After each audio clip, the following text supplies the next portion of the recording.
He loves the rough and tumble world of politics and bench-clearing brawls. Lawyer, pundit, political consultant, newspaper guy, punk rocker, blogger, and author, Warren Kinsella is here. He admits he is a progressive, a tax-raising, latte-drinking, sushi-eating, Volvo-driving, New York Times reading liberal who will do whatever it takes to fight the right, which is the title of his new book. Stay with us for a taste of the ultimate political insider.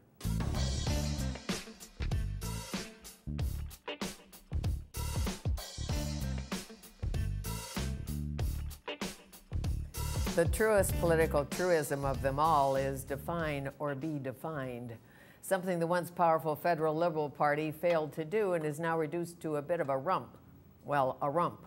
Third-party status in the House of Commons. In many countries today, conservatives are winning elections, they're winning power and winning control, and that is one of the reasons political scrapper Warren Kinsella has written his 7th book, a manual for surviving what he calls the coming conservative apocalypse.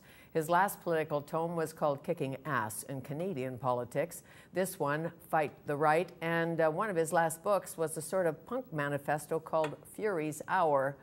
And I heard if I buy a copy, you'll wash my car. I will, or I'll shovel your driveway if you buy 2 copies. So, but you don't need it in Vancouver. No, but not a huge seller, that punk book? It did okay. It was, you know, it was with kids, you know, that was what it was aimed at, because it was about a kids movement. But it was fun to write. Were you born a liberal? I think so, yeah. I was born in Montreal. And Irish Catholics, so it's kind of your genetic disposition is you are born a liberal. And but then, like many of us, we drifted away from Montreal because of all the craziness and the language laws and all of those dumb things, and ended up in the West. So that's how I became a Westerner. And you flirted with being a Jesuit priest. I was taught by Jesuits at Loyola High School, and I remember one of them, Father O'Brien, saying to my mother, when we announced we were moving to Calgary, and he said, "Oh no, we have plans for your son." So they had to abandon those plans. A liberal in Calgary. How did that float? Well, I was, when I got there, I was, that was my political awakening. And I actually, the punk scene that you referenced a minute ago, I was involved in punk rock, and I had my own little record label, and I put on shows and brought out a lot of Vancouver bands like DOA. And that was the period of the National Energy Program coming out.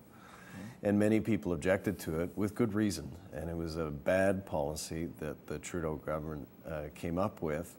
But it started to manifest itself in all kinds of xenophobia and nativism and some really bad stuff.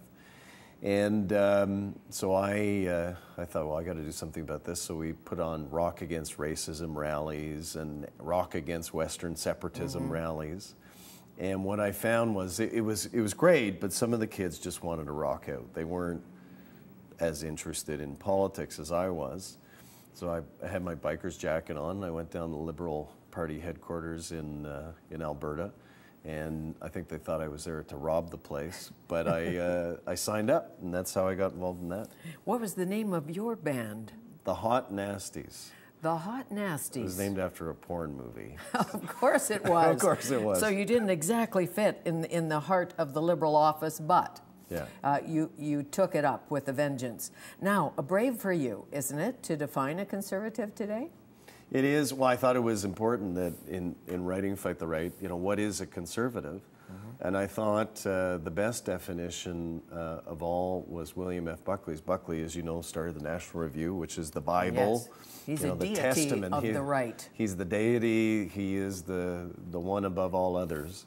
And he said, our job is to stand against history. And I thought, that's a pretty good definition of these guys. And so I did other things. I looked at studies and so on. You know, what is a conservative? And I think the principal difference between a conservative and a progressive, that is a Democrat or a liberal or a New Democrat, is that guys like me believe that there is a right and proper role for government. That government has an obligation, that we have a collective obligation to assist people who are sick, or the elderly, or the infirm, or the poor. And, you know, not to do everything for everybody, but, you know, that is the crucial difference between a conservative and a progressive. Is conservatives just don't feel that way about government.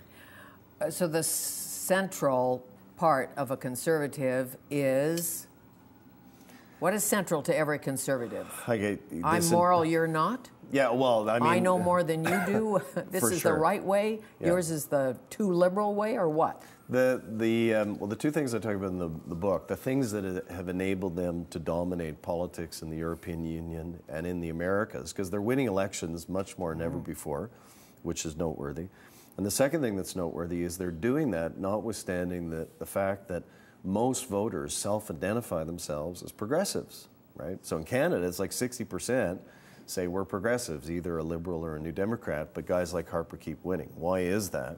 It's because of that point you just made, which is values.